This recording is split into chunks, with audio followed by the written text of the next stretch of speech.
मित्रांनो, पार्टी करायची आहे तर मग चला ना, सोलापूर बरोबरच विजापुरात प्रसिद्ध असलेल्या चाचा मच्छी ढाब्यावर.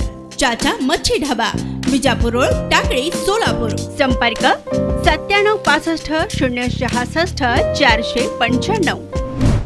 लोकप्रधान मध्ये आपल्या सर्वांचं स्वागत आहे. प्रभाग क्रमांक 7 ची ज्या ठिकाणी मतमोजणी होणार आहे त्या सिंहगड इन्स्टिट्यूटच्या बाहेर मी सध्या उभा आहे. प्रभाग क्रमांक 7 चे उमेदवार असलेले पवारताई यांचे मिस्टर आपल्या सोबत आहेत. किरण पवार हे भाजपाचे मोठे पदाधिकारी सुद्धा आहेत. त्यांच्याकडून जाणून घेऊया नेमकं प्रभाग 7 मध्ये त्यांना काय वाटतंय. मतमोजणी तर अद्याप सुरू झालेली नाही आहे, पण तत्पूर्वी त्यांची प्रतिक्रिया काय ते जाणून घेऊया. आता प्रभाग क्रमांक 7 हा हाय व्होल्टेज म्हणल्यानंतर ना सगळीकडं पहिला आता प्रभाग क्रमांक 5 ची मतमोजणी आत्ता चालू झालेली आहे. त्यानंतर ना 6 प्रभाग क्रमांक 6, 15 आणि शेवटला प्रभाग क्रमांक 7 ची मतमोजणी चालू होणार आहे. प्रभागामध्ये आमदार विजयकुमार देशमुख मालक व माझ्या आई नगरसेविका मंदाकिनी पवार यांच्या निधीतून 30 ते 35 कोटी रुपयाची कामं झालेली आहेत.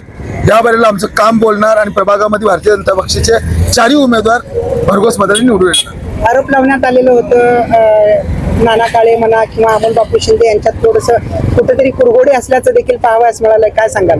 दोन्ही आमदार एकत्र आले असल्या कारण अमोल बापूंनी थेट आमदार देवेंद्र कोटेंना चॅलेंज देखील केल्याचं आपण व्हिडिओ पाहिलेला असाल.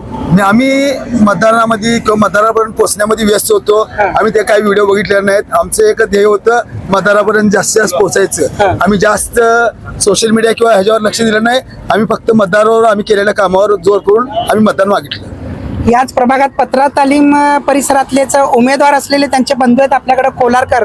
काय सांगाल, पत्रा तालमीचं एकंदरीत गणित कोणाकडे कल जातोय? पत्रा तालीमचं संपूर्ण गणित हे संपूर्ण भाजपकडे जातं असा अंदाज आहे. आम्ही सगळ्या मतदारसंघातून जसं आम्ही फिरत होतो त्यांच्याकडून आम्ही मतदान हे करतो, प्रतिसाद चांगला मिळत.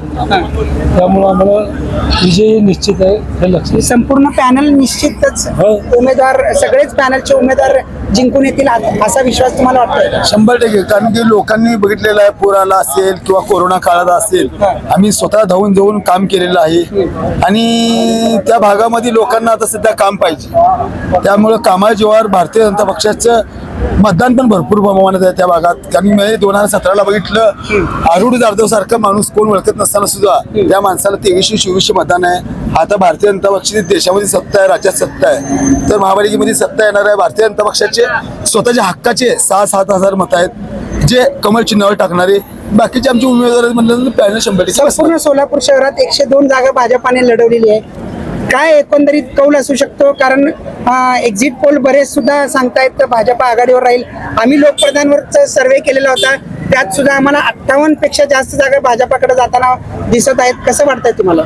आता बघा, ते काँग्रेस किंवा मशाल किंवा बाकीची जी तुतारी बितारी आहे ती सगळे एकत्र आले म्हणजे समजून घ्यायचं भाजपचा विजय नक्की आहे. आणि त्याचबरोबर शिवसेना व राष्ट्रवादी, एकनाथ शिंदे शिवसेना व राष्ट्रवादी युती केली, त्यामध्ये पण काय फरक पडणार नाही. 75% 100% भारतीय जनता पक्षाचे उमेदवार जातील. पालकमंत्र्यांनी सांगलेलं 75चा आकडा आहे, गाठू शकणार तुम्ही?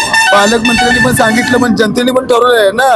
गेल्या 4 वर्षामध्ये प्रशासन असल्यानंतर किती कामं झाली असतील, किंवा IT पार्क असेल, युवान सेवा असेल, किंवा लाडली बहिणीची जी परवा महाराष्ट्र मुख्यमंत्री देवेंद्र फडणवीस साहेबांनी जी घोषणा केलेली आहे, त्यामुळं त्याचबरोबर आमदार विजयकुमार देशमुख मालकांनी जी कामं केलेली आहे शहर उत्तरमध्ये, त्यांच्यामुळं 75+ आणि मला वाटतं शहर उत्तरमध्ये 40 नगरसेवकपैकी 38 ते 36 नगरसेवक 100% निवडून येतील. 100% निवडून येतील. तर हे होते प्रभाग क्रमांक 7 चे किरण पवार आणि आनंद कोलारकर.